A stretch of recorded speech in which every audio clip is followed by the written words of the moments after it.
But just the plasma event is just the sun is going to, and the sky is going to, and the realm is going to change energy systems. That's how it works. Yeah. That's why there's a clock to it, the great cosmic clock. And so you have like Saturn and all of this, the timekeeper. Is he going to exist in the next realm through the key, the personification of an energy? Our final topic is what happens when you have too much charge. You can't charge something up forever.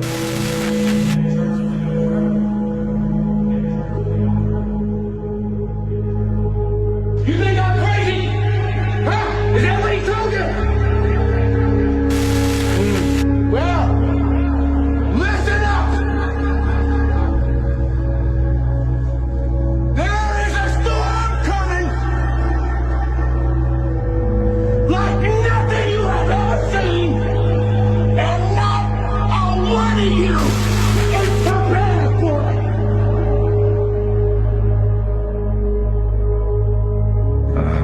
Certain buildings. Others will not be.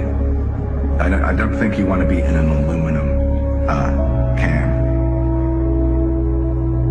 Yeah, so you want to clean your brain so you don't get fried, and that the system's upgrading in every way.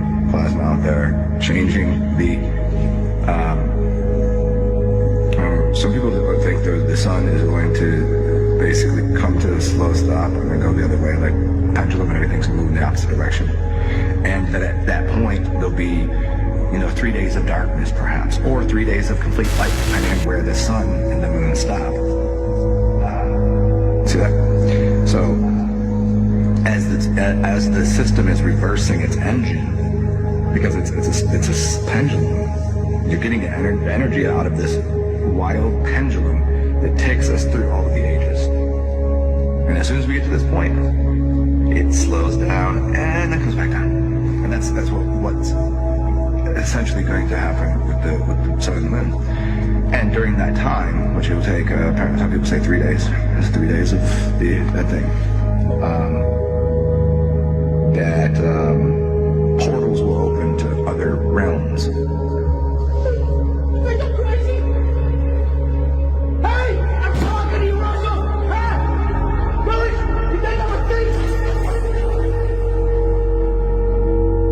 We live inside what appears to be the second realm.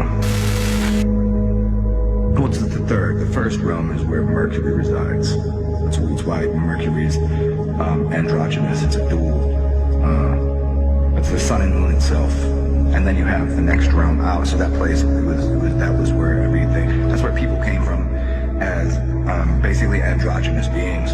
They knew nothing of separation from those two energies. And then they went out one realm, and that realm is not what you call the Aryan realm. I've told the story many times, and I think it's pretty accurate.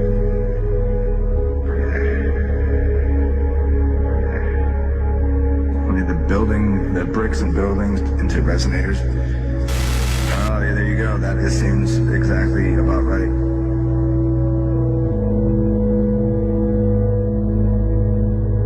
I see, Gary. I don't know. I think that's. Man, that's tough. I don't know. Some people say stay out of cities because they want to turn everything into a smart city and blah blah blah blah blah. I mean, it might be good to be in a just find the old buildings. Find one of those. You probably have some around you. You just you don't have to go into a city per se. You could just go find a temple. Find a. Can you walk into the Freemason temples? Scottish Rite.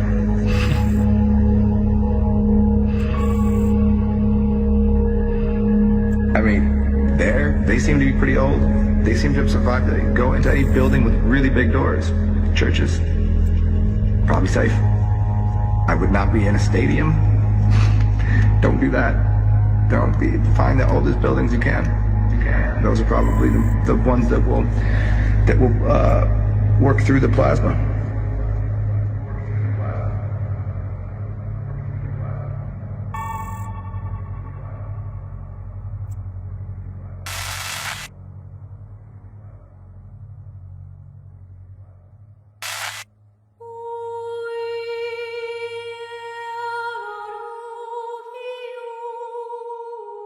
More than 10,000 years ago, Paleolithic artists painted these images on the walls of Lascaux Cave in France. They were realists, with an exceptional eye for detail.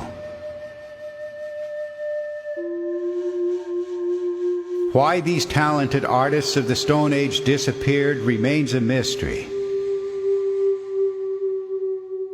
But the greater mystery is the epoch that followed.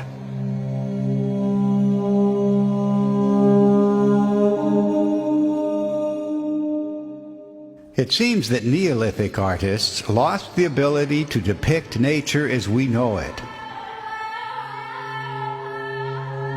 Accurate representations of nature are present, but the dominant style produced a carnival of ghostly creatures and absurd forms never seen in our world.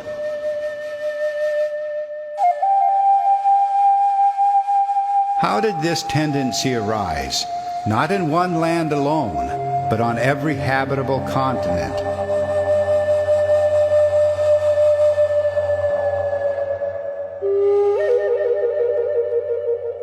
Absurd, yes, but what provoked the distinctive patterns? A stick man with no head, just a duck or other bird on his shoulders? Hundreds of variations on this theme occur in the American Southwest. But the pattern doesn't end there.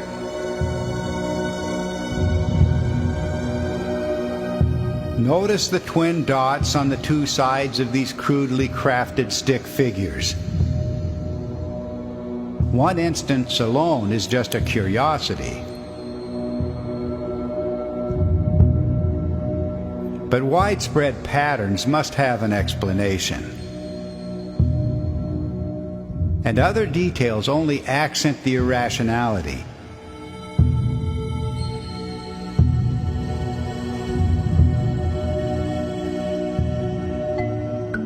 Recently, an answer to these mysteries came from outside traditional archaeology, from plasma science and laboratory experiments with electric discharge. Plasma scientist Anthony Peratt of Los Alamos Laboratories has shown that these stick forms recorded electrical events in the sky. Something like the northern lights we see today, but 1,000 times more energetic. And he matches the rock art forms precisely to the configurations taken by electric discharge in the laboratory. The rock art images are explained as sheets of intense electric current in the evolution of a plasma discharge. The central column you see in this stylized representation is the axis of the discharge. Wrapped around the axis is a torus or donut-like tubular sheet of charged particles. The observer sees through the transparent formation, champagne glass above, squashed bell shape below, so the plasma density is greatest at the limbs. Drawn in 2 dimensions, the formation matches the stick man carved globally on stone by the thousands. The 2 dots under the stick man's arms are the exceedingly bright, high-energy radiation called synchrotron radiation, emitted from the center of the torus. The current sheets continually warp as the electric discharge progresses, and this form is not uncommon. A 2-dimensional representation might look like this. Peratt's work has shown that the stick man, the duck-headed version of the American Southwest, and variations from Hawaii to Saudi Arabia, is a plasma discharge formation, a subject on which he is an acknowledged world expert. Peratt's investigation is entirely independent from our own. Thousands of rock art images have enabled a supercomputer to identify formations as seen from different positions on Earth. The fit that he has documented cannot be accidental. And yet our own investigation, which preceded Peratt's by almost 3 decades, converges with his in extraordinary ways, as I shall clarify in the second episode of this series. For scholars and scientists as a whole, rock art remains an unsolved mystery. For 200 years, experts have debated over the vast library of images on stone. Definitive considerations are now in hand, calling for a new perspective, one that follows the compelling evidence for high-energy electrical events in the ancient sky. And those who pursue this line of investigation must not be afraid to ask how the movements of planets may have contributed to an electrified cosmic environment, of which science knew nothing only a few decades ago.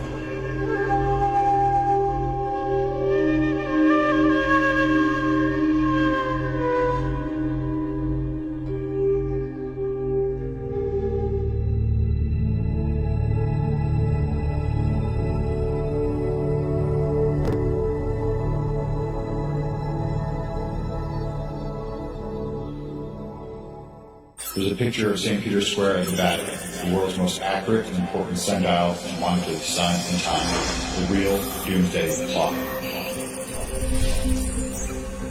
Why does the Vatican have a sundial? It lets the elect/controllers know when the days are being shortened. And except those days should be shortened, there should be no flesh to be saved. With 100% certainty, a worldwide catastrophe is headed our way. It can only happen on a certain date and in a particular year. Civilization will end from this catastrophe and then be rebuilt. I know because our true history shows it has happened dozens of times. History has seen many civilizations reach amazing heights, only to disappear suddenly without leaving any records of what happened.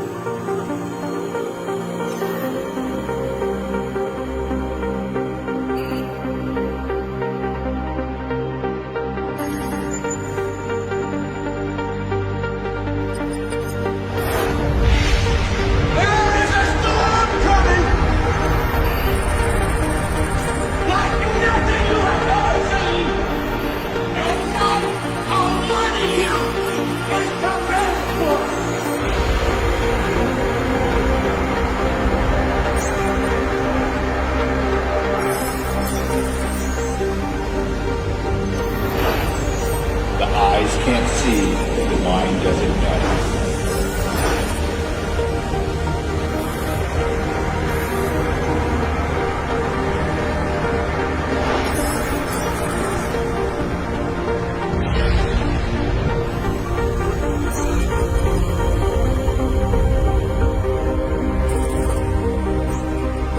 To begin, you must understand, you know nothing.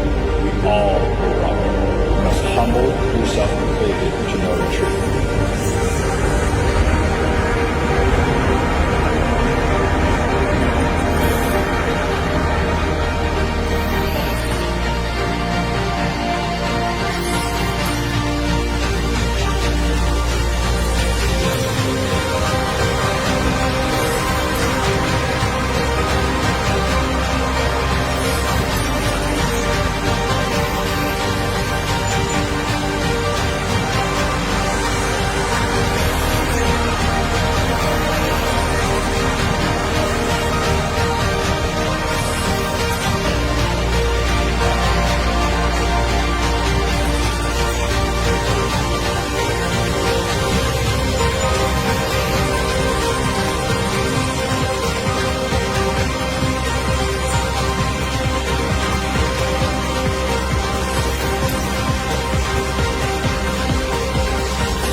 universe is in certain periods sick of itself and of us.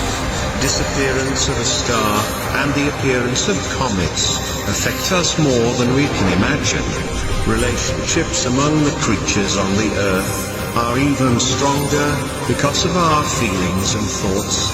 The flower will scent even more beautiful, or will fall in silence.